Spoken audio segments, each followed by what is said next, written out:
निवाई में स्थित जोधपुरिया धाम में विराजमान भगवान देव नारायण महाराज के दर्शन के लिए आए लाखों श्रद्धालु पदयात्रा में शामिल होकर रवाना हुए। इस यात्रा में शामिल महिलाएं और पुरुष डीजे की धुन पर थिरकते नजर आए। वहीं जुलूस में गुर्जर समाज के लोगों ने भगवान देव नारायण की झांकी को सजाया है और मुख्य मार्गों से निकाली गई पदयात्रा का जगह जगह लोगों ने स्वागत किया। जोधपुरिया में चल रहे विश्व प्रसिद्ध भगवान देवनारायण लक्की मेले में श्रद्धालुओं की भारी भीड़ उमड़ रही है। आपको बताएं, जो भगवान देवनारायण के श्री चरणों में ढोग लगा रहे हैं। मेले में देश भर के अलग अलग कोनों से श्रद्धालु ध्वज पताका लेकर पहुंच रहे हैं, जिनका बीच राजस्थानी लोगों के साथ धर्मावलंबियों की ओर से पुष्प वर्षा कर स्वागत किया जा रहा है। तो देवधाम जोधपुरिया में ध्वज पताकाओं का पूजन जारी है, जिसके बाद इन ध्वज पताकाओं को भगवान देवनारायण के श्री चरणों में अर्पित किया जा रहा है। इसके तहत सहित कई जनप्रतिनिधि भी जोधपुरिया पहुंच रहे हैं और भगवान देवनारायण के श्री चरणों में ढोक दे रहे हैं।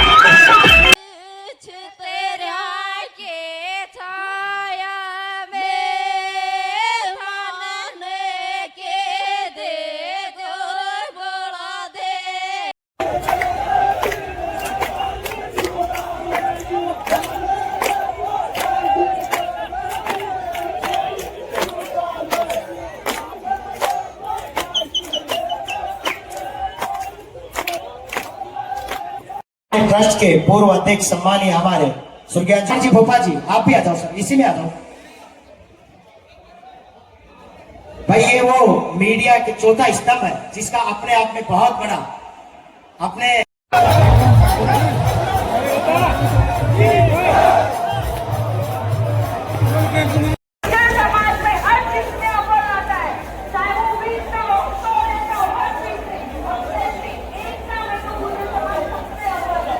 तो इसलिए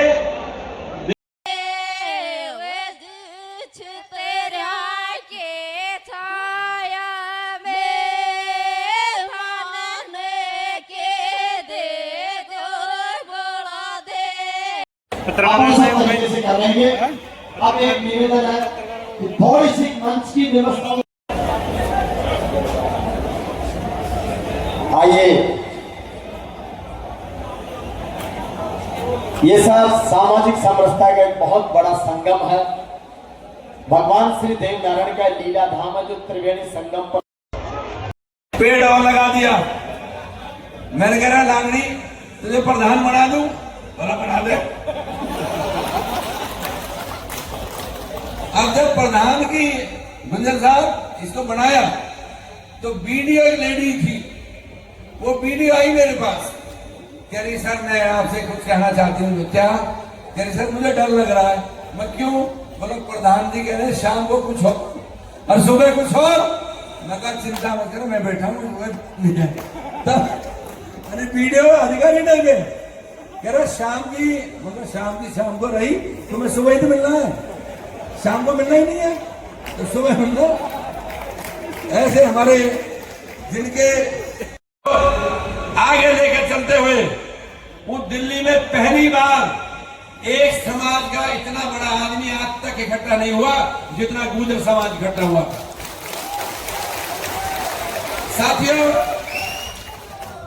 मैं एक व्यापारी भी हूं, लेकिन व्यापारी होने के नाते में जो बाहर हमें सुनने को मिलता था मैं वो तो कहना नहीं चाहता, पर इतना जरूर कहना चाहता हूं कि और कई समाजों की रैली हुई थी, लाल किले तक की रैलिंग को भी फाड़ के ले गए थे। पहली बार जिस समाज के ऊपर एक कलंक का शब्द लगता था तो शायद गुर्जर तो यही काम करता है। 10 लाख गुर्जर दिल्ली में इकट्ठा हुआ और अगर कोई मूंगफली भी बेच रहा था तो उसकी भी 10 रुपए की मूंगफली खरीद के पैसे देकर उसकी मूंगफली खाई, ना कि किसी की लूट बचाई। नहीं तो मैं आप सबको कहना चाहता हूं, उस टाइम आईबी की रिपोर्ट, सीआईडी की रिपोर्ट, सबने सब लिखा कि गलत फहमी थी किसी को कि गुर्जर कोई उठाईगिरी का काम करता है। गुर्जर सबको, आज हम इस बात को मानते हैं कि गुर्जर से बढ़िया कौम नहीं, आज गुर्जर पैसे देकर काम करता है, ना कि किसी का उठाईगिरी का काम करता है। पहली बार आप सबके सामने हुई। साथियों, आज मैं कहूं कि जिस हिसाब से आप सबका आशीर्वाद और सहयोग मिलता है, इसमें कोई दोहराए की बात नहीं कि समाज को बहुत कुछ करने की जरूरत है। जैसा अभिनंदन साहब कह रहे थे कि चाहे विधानसभा में हो, महाराजा कॉलेज के छात्र संघ अध्यक्ष है, उनका भी स्वागत।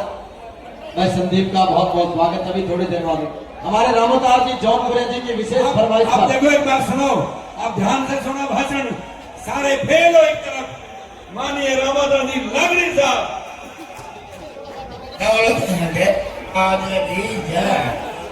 सम्मानी मंच सभी आप नाव गिरे बार पड़े मांग गिरे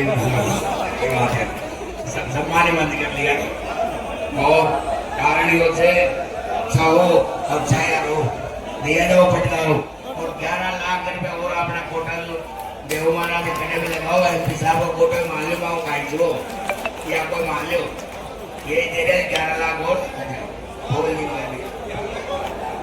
भाई 11 लाख रुपए और दे रहे हैं माननीय रामोदार लगड़ी साहब। आप जोरदार ताली बजाओ। बहुत बहुत धन्यवाद सम्मानीय हमारे पूर्व सांसद। और लीजिए इससे पूर्व सम्मानीय हमारे रामोतार जी लागड़ी साहब और हमारे सांसद साहब। देखो, मैं ये बात कहना नहीं चाह रहा था, क्योंकि बाहर के लोग आते हैं तब अपनी बात ज्यादा करनी उचित नहीं होती। मैं समझता हूँ जहां भी जो भी रिक्वायरमेंट जरूरत पड़ी उतना हम सबने मिलकर किया। अब होता क्या है, अब मान लो हमारे बीच और केवल आत्मा को बल नहीं देती, आत्मा में शुद्धि और विचार की ताकत देती। और इसीलिए मैं नौजवानों से कहना चाहता हूं, यहां जितने लोग उम्र से नौजवान नारे लगा रहे, वो अपने आप को विचार की ताकत से जवान बनाए। और जिस रोज आप में विचार की ताकत आ गई, बदलाव का शंखनाद हो जाएगा, परिवर्तन का जुनून हो जाएगा। अब जो व्यवस्था हमारे प्रतिकूल है, जो व्यवस्था हमारे अनुकूल नहीं है, उस व्यवस्था को पोजीशन में ले लेंगे पूरी ताकत, हिम्मत और हौसले के साथ। ये बिना विचार के खाली उम्र की ताकत से संभव नहीं। और इसीलिए मैं इस अवसर पर आप लोगों से कहना चाहता हूं कि जिस ओर जवानी चलती है उस ओर जमाना चलता है। खास तौर से यूं ही नहीं कहा गया, नौजवान में इतना सामर्थ्य होता है कि अपने विचार की ताकत से जमाने को अपना अनुसरण करा दे। और जमाने को अपना अनुसरण कराने की आज राजनीति में आवश्यकता। मैं कई बार अनुभव करता हूं इस बात का। मैंने कई बार राजनीति में कई बार अनुभव किया और देखा कि जब कभी कौम के नाम से हमको इंगित किया जाता है तो ऐसा लगता है कि कहीं हम आइसोलेशन में आकर खड़े हो गए। और हिंदुस्तान की राजनीति में जिन वर्गों के पास कर्ण पिशाचिनी ताकत, कान में मंत्र देने की शक्ति है, वो हिंदुस्तान की कई सारी जातियों में कर्ण के मंत्र से विरोध के भाव पैदा कर देती, विरोध के भाव जगा देती। और इसीलिए उस विचार का अंत करने के लिए, उस षड्यंत्र का पर्दाफाश करने के लिए नारायण के जीवन मूल्यों को, उसके संस्कारों को अपने जीवन में धारण करना पड़ेगा। कोई कहता है दलित और औलाद, हम मिहिर भोज की औलाद, ये कहने मात्र से काम नहीं चलेगा। जितनी बड़ी विरासत हमारी है, हम उस विरासत को संवर्धन, संक्रमण, संरक्षण करने के लिए रोग की तरह फैला दे उसको भारत के जनमानस में। ताकतवर विरासत के आदर्शों को, उसके बलिदान और बहादुरी की गाथाओं को फैला दें संक्रमण की तरह। उसका संरक्षण भी करें, उसका संवर्धन भी करें। क्या ये नौजवान पीढ़ी के पास क्षमता है? कोरे नेताओं के नारे लगाने से क्षमताएं विकसित नहीं होगी, विकसित होगी अपने अंदर विचार की ताकत जिंदा करो। और विचार की ताकत अपनी आत्मा की मजबूती से होती है। और आत्मा का बल धर्म के रास्ते पर चलने से मिलता है।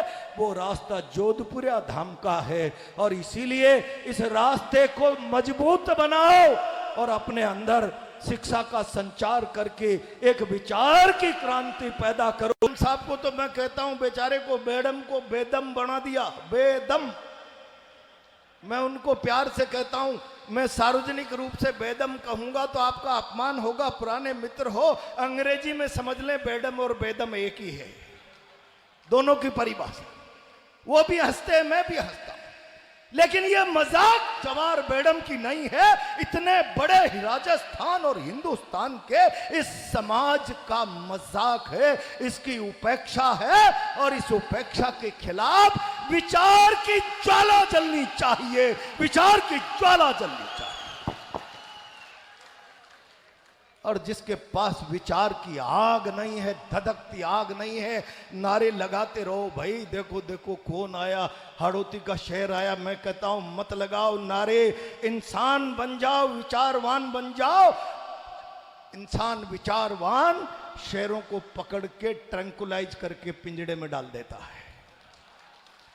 और इसलिए मैं ये कहता हूं कि आज के इस अवसर से केवल इतना ही लेकर जाएं, हम हमारी विरासत का संरक्षण करेंगे, संवर्धन करेंगे, संक्रमण करेंगे, और अपने अंदर शिक्षा की ज्योति जलाकर इस पथ पर चलकर अपने आत्मबल और विचार की शक्ति को मजबूत करेंगे। और वो शक्ति होगी समाज की शक्ति, वो शक्ति होगी भारत राष्ट्र की शक्ति। मैं कभी कभी कहता हूं, समाज के बीच में आजकल तो लोगों के मुंह बंद हो गए हैं। मैं जाकर समाज की बात करता था, एक बहुत बड़ी लड़ाई का मैं हिस्सा बन गया था, पूरा राजस्थान जानता है। हमने विधानसभा की कुर्सी के ठोकर मारने का भी फैसला कर लिया था। तब लोग कहते थे क्या जातिवादी हो गया प्रहलाद गुर्जर। तब मैं कहता था कि भारत का प्रजातंत्र तब तक सबल और सशक्त नहीं हो सकता, भारत को ताकतवर विश्व गुरु बनाने का सपना तब तक पूरा नहीं कर सकते जब तक एक भी व्यक्ति अविकसित और अशिक्षित रह जाए। और जब मैं मेरे समाज की तरफ झांकता हूं, आजकल तो हमारी लड़ाई का नतीजा है न जाने कितना संघर्ष सालों कि आने वाले समय में इस जोधपुरिया धाम के लिए भी सरकार कुछ ना कुछ करने की योजना बना रही है, और वो दृश्य आने वाले दिनों में आपको देखने का मिलेगा। दीदी की बात को मैं आगे बढ़ाते हुए ये बात मैं कहना चाहूंगा कि निश्चित रूप से हर समाज की तरक्की में धार्मिक रूप से मजबूती के साथ साथ शैक्षणिक मजबूती भी होनी चाहिए। मुझे लगता है निवाई में देवनारायण योजना से छात्रावास तो है, लेकिन दीदी की भावना के अनुरूप इस क्षेत्र के अंदर कोई देवनारायण योजना का 28 करोड़ की लागत का एक बड़ा आवासीय विद्यालय भी खुलना चाहिए, ताकि यहाँ की बहन बेटियों को अच्छी शिक्षा मिल सके। मैं घोषणा करने का अधिकारी तो नहीं, क्योंकि उन बातों की गहराई में नहीं जाना चाहता। आज एक अच्छा दिन है, पवित्र दिन है, लेकिन मैं आपको भरोसा और विश्वास दिलाता हूँ, आदरणीय जावर सिंह खर्रा साहब मेरे इस गवाह होंगे इस बात के, और मेरे साथ चलकर मुख्यमंत्री जी के आगे हम आग्रह कर आने वाले दिनों में यहाँ देवनारायण योजना से भी एक बड़ा केंद्र स्थापित हो, इसका हम प्रयास करेंगे। बंधुओं, आप सबने मान सम्मान दिया, कर्नल बैसला जी का सिपाही हूँ, मुझे कतई ये बात कहने का संकोच नहीं है कि मैं आज जहाँ हूँ उसके अंदर कर्नल साहब की शिक्षा, उनका संरक्षण और उनकी हौसला अफजाई के कारण ही एक गरीब परिवार की गूंजनी का बेटा आज राजस्थान सरकार में मंत्री की हैसियत से खड़ा है। वो जज्बा, वो काम करने की हिम्मत, वो आगे बढ़ने की ललक अगर मेरे जीवन में किसी ने दी तो स्वर्गीय कर्नल किरोड़ी सिंह जी बैसला साहब ने दी है। ऐसा रत्न, ऐसा भगवान देवनारायण का रूप हमारे इस कुल में आया है। उनकी लाज को, उनकी बात को, उनके सपनों को पूरा करने के लिए हम सब लोग संकल्प लें और हर गली में, हर गांव में उनकी राम प्यारी बने। इतना ही निवेदन करके मेरी बाधा। धन्यवाद। जय हिंद। राम राम सा। बोलो देवनारायण भगवान की जय। ऐसा नहीं कि हम उनको सिर्फ अक्षर ज्ञान 9वीं 10वीं पढ़ा करके छोड़ दें, फिर वो लड़कियां ना इधर की ना उधर की। अगर कम पढ़ी लिखी होंगी तो आपके गृहस्थी, खेत, कल्याण के काम नहीं करेंगी। ऐसा हमने देखा है, सब जगह नहीं है पर हमने देखा है। तो लड़कियों को खूब अच्छी शिक्षा दो, मैं आपसे आग्रह करती हूं कि आप उनकी शिक्षा पर खर्च करो, उनकी शादी ब्याह, उनकी दहेज पर खर्चा मत करो। अभी हमारी समाज में जो लोग अच्छी नौकरी पा रहे हैं, आगे बढ़ रहे हैं, उनमें ये प्रॉब्लम आ गई है कि उनके माँ बाप और वो स्वयं खुद बहुत भारी रकम मांगते हैं दहेज के रूप में। क्या कर्नल साहब और आप सब ने इसलिए संघर्ष किया था? क्या 72 लोगों की आहुति इसलिए दी गई थी कि समाज में हमारे युवा और उनके माँ बाप दहेज जैसा कलंक अपनाएं और लोगों की बालिकाओं के लिए मुसीबतें खड़ी करें और परिवारों के लिए मुसीबतें खड़ी करें? नहीं, कर्नल साहब ने एक शब्द सारी विश्व को दिया। वो term social emergency, political emergency, राजनीतिक इमरजेंसी, आर्थिक इमरजेंसी, इसके बारे में आप सबने पढ़ा होगा। पर कर्नल साहब इस विश्व के, मैं मानती हूँ, मैं गलत हो सकती हूँ, पर मैं मानती हूँ कि वो अकेले ऐसे इंसान हैं जिन्होंने सोशल इमरजेंसी टर्म कॉइन किया। इसका मतलब क्या है?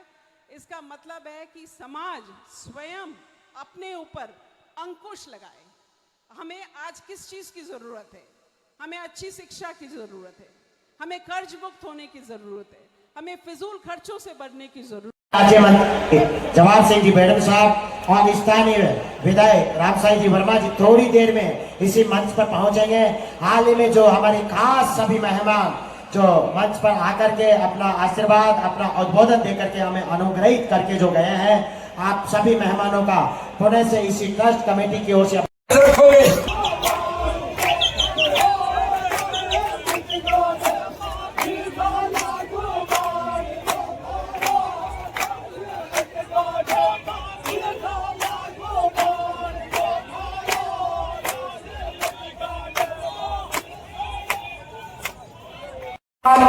हमारे आज को दोयम दर्जे की तरह से देखते हैं।